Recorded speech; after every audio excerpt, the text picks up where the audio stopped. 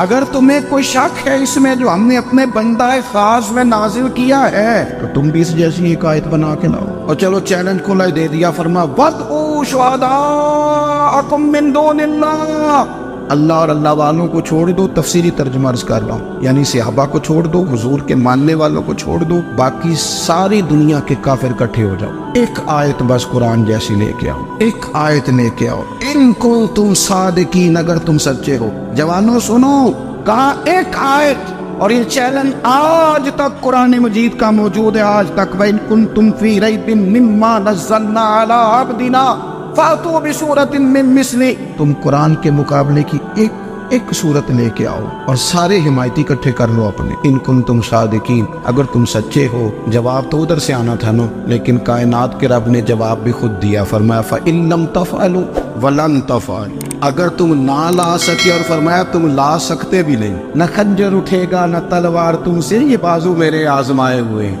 وَلَن تَفْعَلُوا, تم لا بھی نہیں سکتے.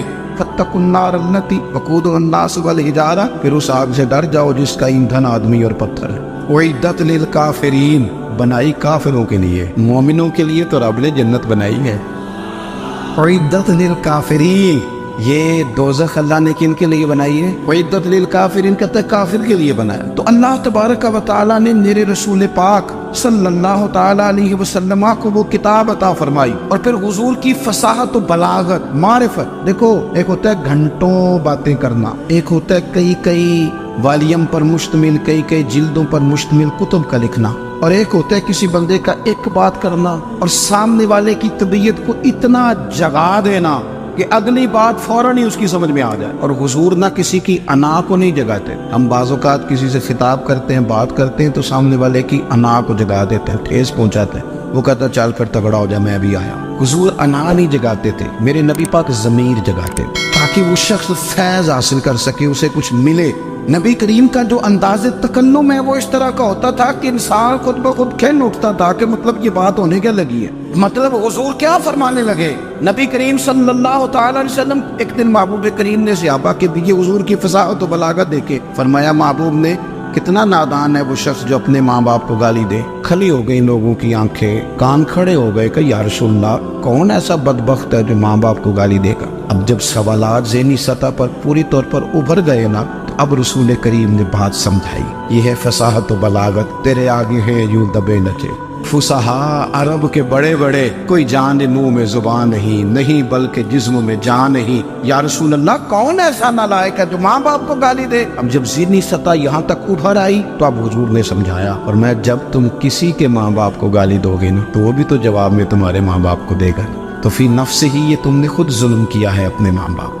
کیوں تم نے ایسا لہجہ اختیار کیا کہ جس سے سامنے والے کی انا جاگ جائے اور وہ تمہارے مقابلے میں آ کر کے کھڑا ہو جائے؟ کیوں تم نے اس طرح کے انداز اختیار کیے کہ جس سے سامنے والا بھی سارے پنجے کھڑے کر کے باہر نکل آئے اور کہے آ جاؤ پھر میں بھی میدان میں حاضر ہوں. رسول کریم کی فصاحت بلاغت دیکھیں نا, حضور 2-4 جملوں میں ساری بات سمجھا جاتے. ایک حدیث پاک اگر ہماری سمجھ میں آ جائے, ایک روایت نبی پاک صلی اللہ تعالی علیہ وسلم نے فرمایا خوبصورت مسلمان وہ ہے جو بے مقصد باتوں کو چھوڑ دے. لو اس سے پوری زندگی سجائی جا سکتی ہے ایک جملے سے. کوئی لمبی چوڑی باتوں میں جانے کی ضرورت نہیں. کہا خوبصورت مسلمان یہ ہے جو بے مقصد باتوں کو چھوڑ دے, لا یعنی باتوں کو کیا کہتے ہیں ہمارے دیہات کے لوگ جڑے پنڈ جانا نہیں وہ راہ پوچھنے دی، لیکن آج کل لوگ باز آندے یعنی جس بات کا بالکل تعلق نہیں نا وہ بات بھی کرتے جاتے، جس کا شعبہ ہی نہیں وہ بھی چھلانگ لگا لگا کے اس میں آ جاتا ہے۔ ہم اپنا وقت ضائع کرتے، اپنی صلاحیتیں ضائع کرتے، اپنا نقصان کرتے، ہم اپنا کام صحیح کر کے نہیں کرتے اور دوسری ساری دنیا کو ٹھیک کرنا چاہتے ہیں۔ وہ بھائی آپ جس جگہ جس شعبے سے تعلق رکھتے ہیں آپ اپنے معاملات میں مضبوطی پیدا کریں۔ حضور نے اپنی فصاحت کے ساتھ بلاغت کے ساتھ لوگوں کو قائل کیا، اور قرآن مجید کی تاثیر کا یہ اثر میرے کریم رسول نے دکھایا کہ رات کو جب حضور بیٹھ کے قرآن پاک پڑھتے تھے نا، جب یاسین والے نبی خود یاسین کی تلاوت کریں، جب طٰہٰ والے محبوب خود طٰہٰ کی تلاوت کریں، غور کرو نا جب مدثر والے محبوب خود ان جملوں کو ادا کریں۔